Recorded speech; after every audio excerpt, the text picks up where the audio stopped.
পরম প্রেমময় শ্রী শ্রী ঠাকুর বলছেন, হৃদয় দিয়ে হৃদয় কেন, সেবা দিয়ে সেবা, স্বভাব দিয়ে স্বভাব কেন, বিভব আনুক শোভা।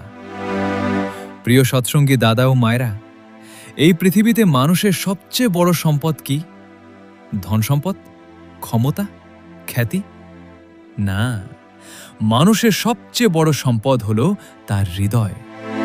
পরম দয়াল শ্রী শ্রী ঠাকুর আজ আমাদের এক অপূর্ব জীবনের মন্ত্র শিখিয়ে দিচ্ছেন। তিনি বলছেন, হৃদয় দিয়ে হৃদয় কেন, অর্থাৎ হৃদয় জয় করতে চাইলে হৃদয় দিয়েই এগিয়ে যেতে হবে। ভালোবাসা পেতে হলে ভালোবাসা দিতে হবে, আন্তরিকতা পেতে হলে আন্তরিক হতে হবে, দরদ পেতে হলে আগে দরদ দিতে হবে। কারণ শুষ্ক হৃদয় কখনো স্নেহের ফুল ফোটাতে পারে না। ভালোবাসা কখনো জোর করে আদায় করা যায় না। ভালোবাসা জন্মায় ভালোবাসা থেকেই। তাই ঠাকুর আবার বলছেন, সেবা দিয়ে সেবা। সেবা শুধু কোনো কাজ নয়, সেবা হলো হৃদয়ের ভাষা। যে মানুষ নিঃস্বার্থভাবে অন্যের কল্যাণে নিজেকে নিয়োজিত করে, মানুষও একদিন তাকে ভালোবাসা, শ্রদ্ধা ও সেবার মাধ্যমে ফিরিয়ে দেয়। এই তো প্রকৃতির নিয়ম। যা দাও তাই ফিরে আসে।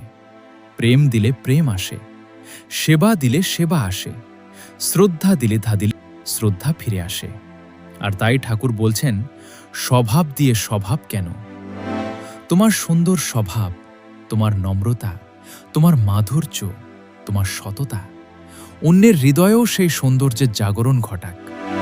প্রিয়জন, মানুষের প্রকৃত বিভব ধন সম্পদে নয়, মানুষের প্রকৃত বিভব তার চরিত্রে, তার ব্যবহারে, তার হৃদয়ের মহত্বেই।